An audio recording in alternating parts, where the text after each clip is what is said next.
Hey everyone, and welcome back. We are going to be jumping into the other half of this sitemap over here. So we are digging deeper into some of the finer details. And one thing I really want to point out right now, just before we jump right in, because we are going to get lost in there and just, go through the weeds of, building out those page containers and whatever content is within them. But I think another thing to really stress here is like a sitemap is so good for developing a content strategy. It is so good. Like you can already see that the types of content links that I'm trying to push through each page can make some like really interesting designs, really interesting experiences for users. So definitely go through this exercise, even if you're going to do it on a very lightweight scale. I mean, this is very lightweight. I don't like to spend too much time here, but this lets me think about everything from like a bird's eye view. And then I can make some of those bigger decisions little by little when it comes to the types of content that's going to be on each page. And maybe some pages that I really do want to prioritize. So let's jump right in. So I still have a bunch of my duplicates over here. I'm just going to drag them over. So, okay. I think maybe like the next thing that makes sense right here is I want to actually talk about the cart. We can work our way up now. So the cart is going to be pretty simple. Let me move these out of the way. They're a bit of a distraction. So with the cart, definitely I think there's going to be a section here where it's like, if you're not logged in, but you have stuff in your cart, you should probably, log in. So I'm going to just put in a login and sign up section there. Here, you should be able to, go to the items in your cart. So you can probably like go to an item listing or something like that, product page. And then you should probably see maybe some similar items. I'm not sure how wise that is because at this point, we really want people to convert and actually check out. So I'm going to keep this one really simple. Maybe we'll have a big CTA to like place your order. Yeah, actually, you know what? Let's actually do this. We'll have one right here that says place order. Okay, and so the next thing I'm going to do is I'm going to create the profile page. So that's next. Now we're going to have a bunch of member only links. So I'm going to just make like maybe 4 or 5, just to cover all my bases and close those ones off. Okay, so when I think about the profile page, like this doesn't need to be something that's super crazy. I think, there should be some account settings here.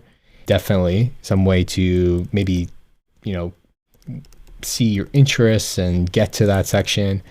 Maybe this profile is a bit more involved is what I'm trying to get at. Customer service, maybe like a help center. I think that's a pretty cool option. And then I think maybe your orders, like a way to see what you've done in the past. And I think that's it.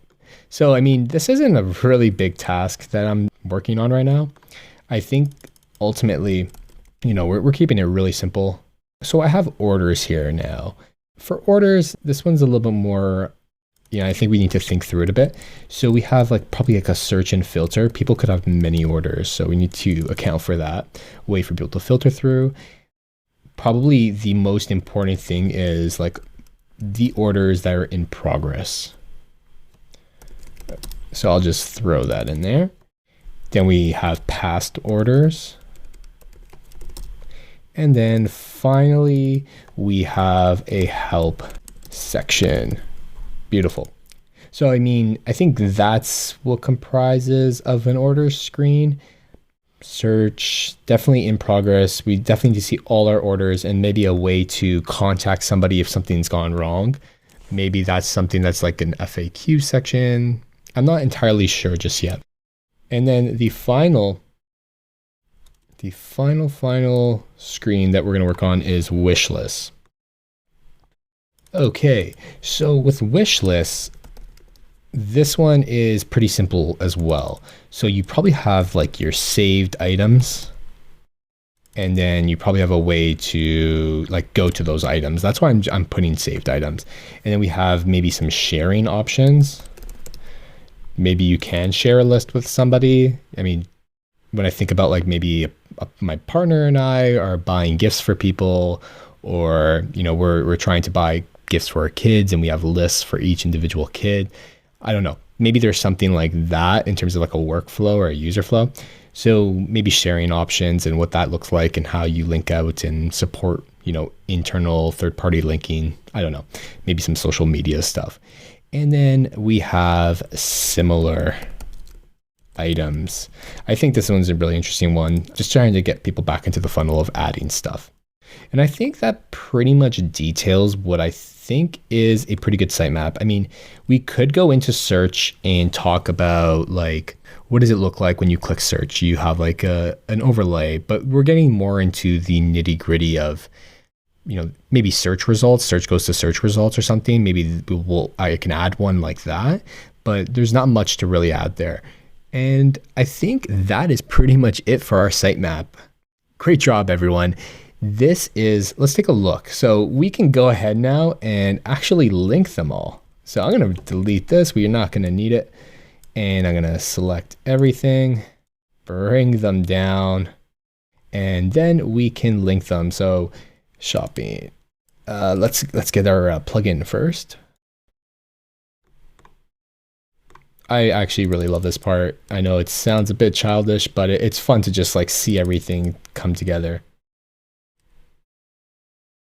And that's perfect. We have wish lists. Then we're gonna have orders and profile, and then add cart. I don't think it's useful to maybe bring login up here. I mean, I think that's pretty self-explanatory. One thing I do want to note though, I mean, we can even go deeper than this. Like this probably isn't totally complete, and that's fine. But like there are sections in here where like we haven't even mentioned like the product page. We haven't even mentioned certain things like, deeper within like a category page. So there's a lot of different things that we are, not looking into.